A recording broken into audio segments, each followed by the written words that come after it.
My name is Nathaniel, if you haven't met me or forgot it just when Chris mentioned it. I am one of the three Nathaniels here, and we simply have a goal of taking over the church. Last Sunday there was a fourth Nathaniel that showed up, so we're growing, so watch out. So yeah, like Chris said, I am up here speaking, and it's my honor to tell you guys a little bit about me and my story of why I still follow Jesus today. So I'm going to give you guys a small hint in the form of an object that I keep in my truck and is very dear to me. Now, Broden and a few other leaders might recognize it because I've talked about it before. So I'm going to ask that you guys stay silent about it and let the other people guess. No, Broden, keep your mouth shut. And yeah, it's simply this rock. Nothing fancy. It looks like an amazing skipping rock, but this is what a lot of my current faith is built on. Yeah, the challenge is simple. If you can guess what it is, then cool, you get 2 brownie points and you get half a high five. So, and before I dig into my story, I haven't met a lot of you guys, so I'll tell you a little bit about myself. So I was born in Moose Jaw, Saskatchewan. So I am a Saskatchewanite, or Saskatchewanian, depends on what you want to say. I have 2 very loving parents, Adam, my dad, my mom being Erin. I have 3 younger siblings, 2 sisters and a brother, and I'm currently a firefighter with the military. I love to play volleyball. Ultimate Frisbee is also a really great sport. If I had to choose between the classic dog and cat, I would probably go with a cat. You can't go wrong with either one. It's just one of those, with my work life, a cat is a lot more logical. And if I had to choose a top tier color, it would probably be pink. So my story doesn't really start in Moose Jaw, even though I lived there for the first 4 years of my life. If anyone here remembers the first 4 years of her life, kudos to you, because I don't. So my story really starts in Foam Lake. In Foam Lake, my dad pastored at a local church. My mom played the piano quite regularly there. And they ran a children's club. It was at that children's club, very similar to this, except kindergarten to grade 6, where I decided to accept Jesus into my life. Now, unlike the movies, my life did not change drastically, if at all. I made a decision, and nothing really came out of that decision. I still went to church, I still went to the children's club, and I still went to Bible camp in the summer.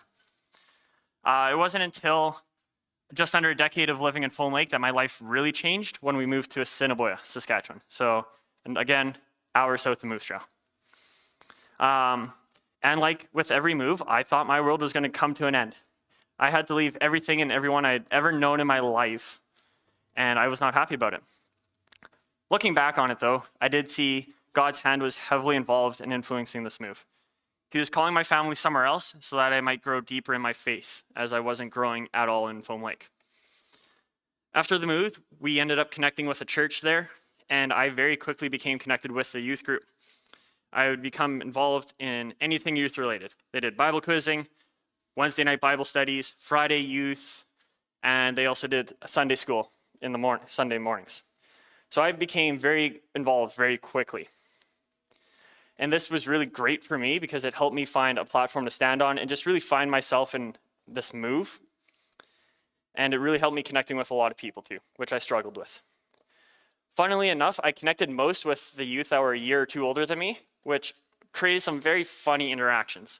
One of the highlights, and I'd say the best by far, was at the time everyone was in the gym before youth started. We were just having fun, waiting for youth to start.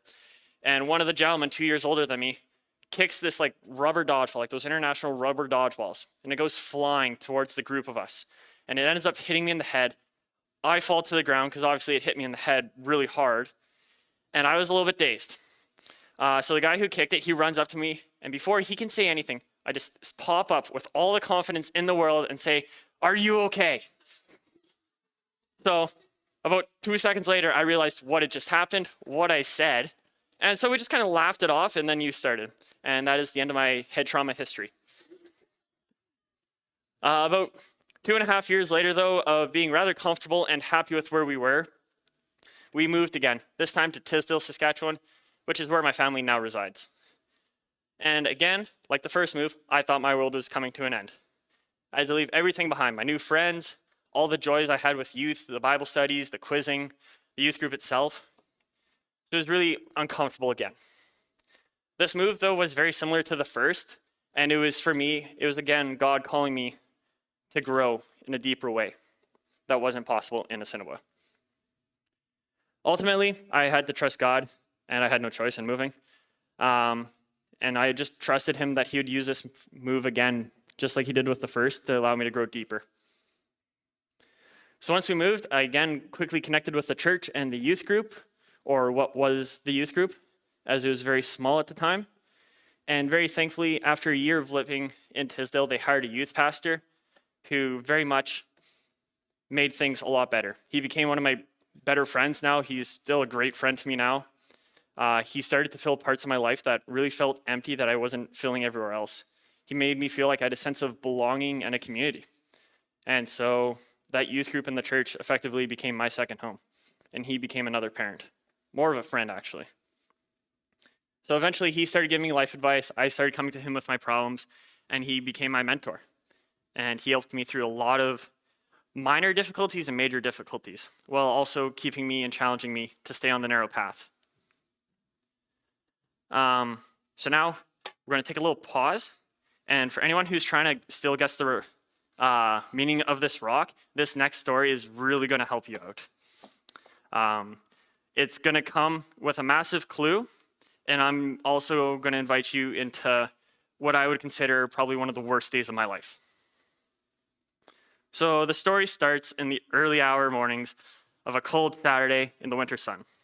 A group of men from the church, we all decided, let's go snowmobiling, hit the trails for a few hours, with the intentions of riding to someone's farm eventually, where everyone else's family was, and the kids were getting pulled behind the sleds. We were having like hot dogs and just really having a great time in the winter sun. Unfortunately, that is not what happened. About 3/4 of the way through the ride, I was like maybe like 20 feet behind my dad and 30 feet off to the right.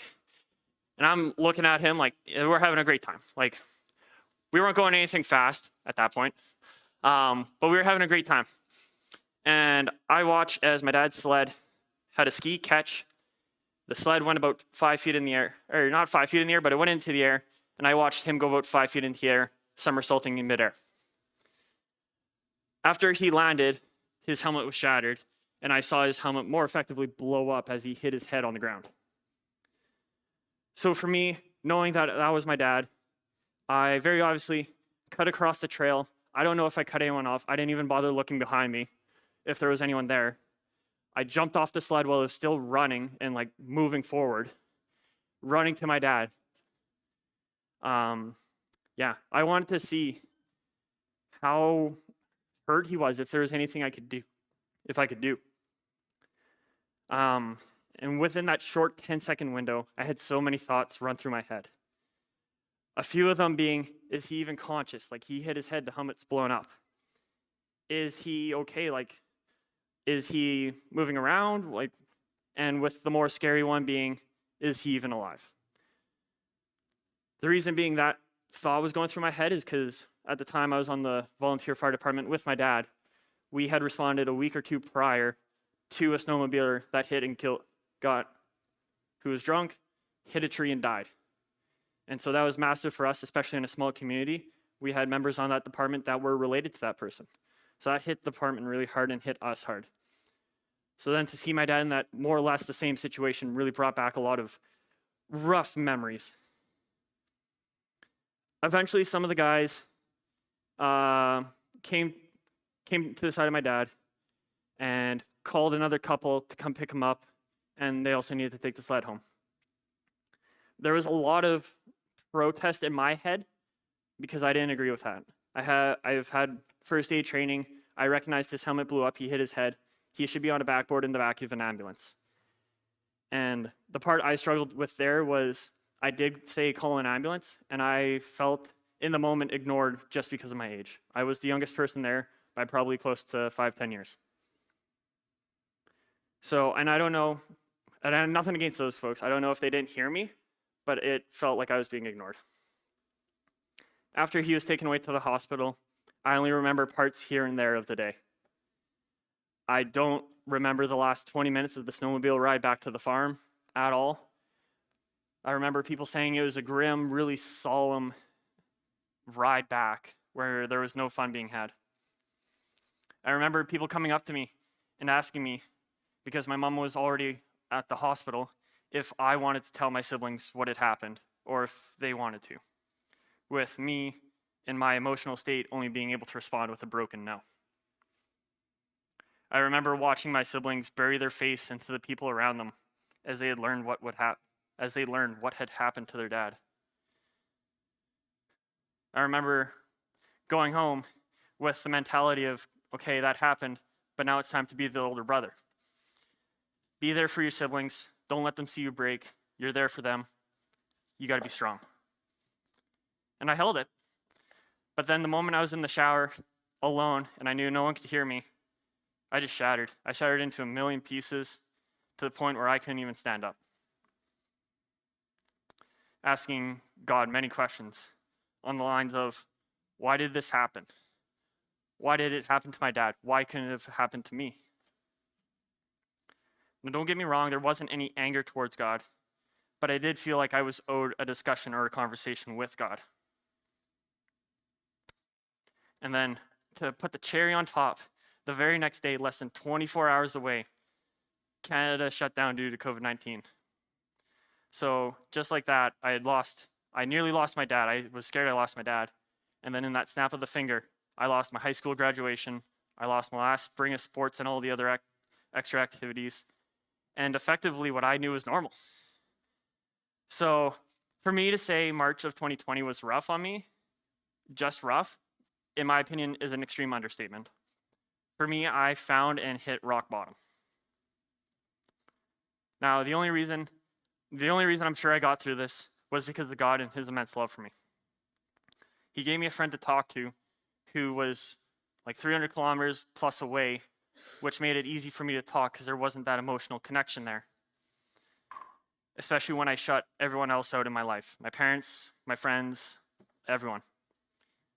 He also gave me the gift of a song to help express what I was feeling, with the song being Even When It Hurts by Hillsong.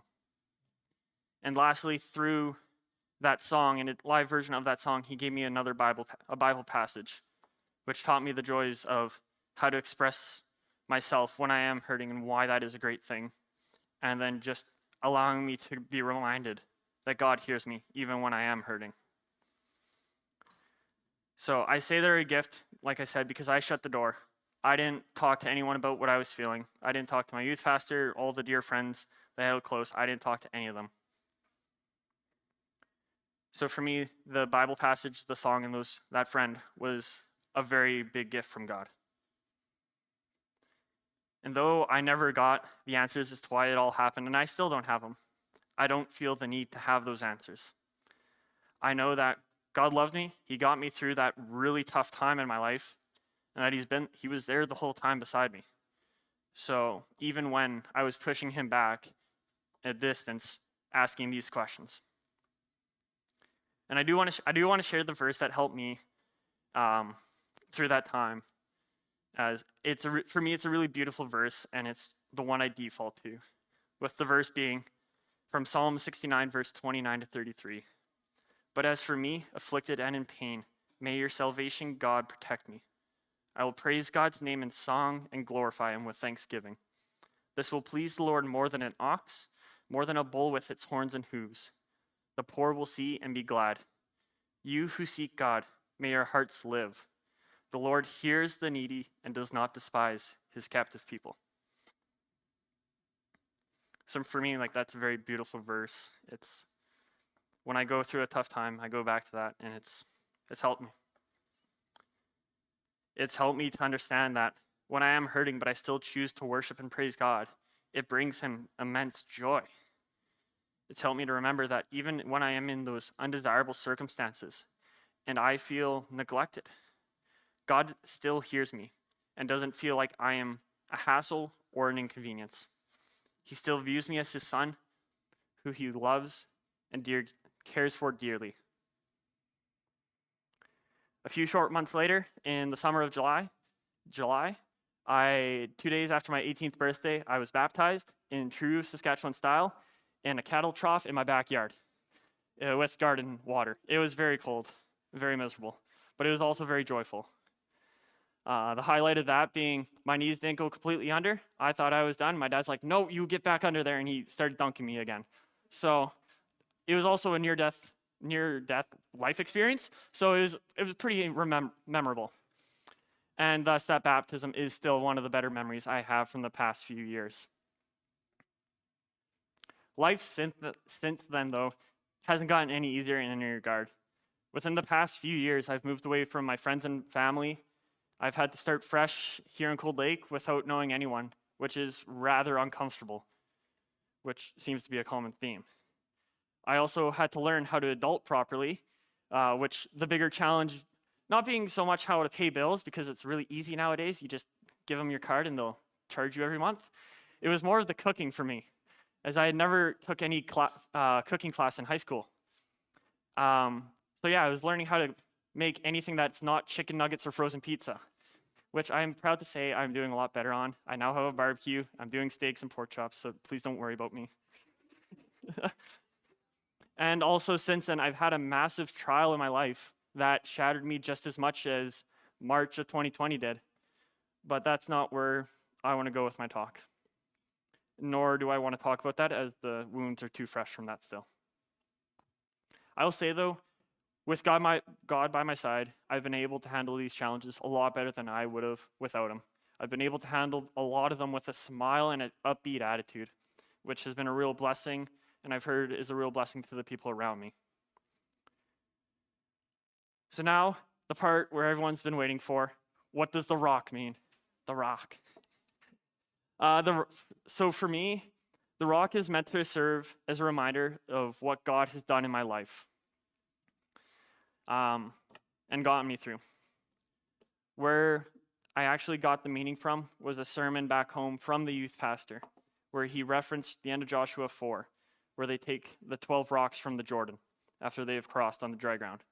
They serve as a reminder for what the Lord has done, and in this case, like I said for them, it's crossing the Jordan on dry ground. Reading Joshua 4, 20 to 22 to put it in better words than what I can say. And Joshua set up at Gilgal the 12 stones they had taken out of the Jordan. He said to the Israelites, in the future, when your descendants ask their parents, what do these stones mean? Tell them, Israel crossed the Jordan on dry ground. So this rock is meant to serve as a reminder that God has always kept me safe and close to him, even when I'm completely broken and without answers. In the time when I was broken, I learned that my rock bottom was built on Jesus, and that when I'm in a painful place, I default to God, which has been a real blessing for me, and not entirely by my works. So the big question, I guess, why do I still believe? Well, he's done so much for me, from the small, more uncomfortable things like helping me connect with people that I might have a sense of normalcy and belonging, to the bigger things of watching my dad suffer and then my siblings being in distress in their own pain, and then losing any sense of normalcy within that 24-hour window. In all of these things and the in-between, God has helped me continue to walk with him. And at times, he has thankfully slowed down or even stopped walking at all, so that I may rest and regain my strength. He's been so faithful to me that I can't help believe he exists. He's cared for me in ways that no other person could. Like I said, when I shut people out, he knew how to get to me. He understood my needs and provided. And in doing so, in my opinion, he has proved that I can trust him and build my life upon him, even when I didn't ask him to, especially in the way that he did prove it to me. He has proven to be my cornerstone. When everything else has failed and I didn't want anything else, God came to me and helped me where I was. He made me feel as though I had everything when the world would have told me I had nothing. So in conclusion, I guess, to summarize everything into a word or a phrase, I would say simply, God has been my cornerstone. When I had the massive storms come rolling my way and the sounds of wind roared, oh so mightily, he never flinched or quivered, even though I was rattling and shaking to the bone on the inside. So that is my story on why I still follow Jesus today. Thanks for allowing me to tell you guys my story and a little bit about me. I hope you guys got something out of this that you can bring into your discussions that is healthy. Thank you.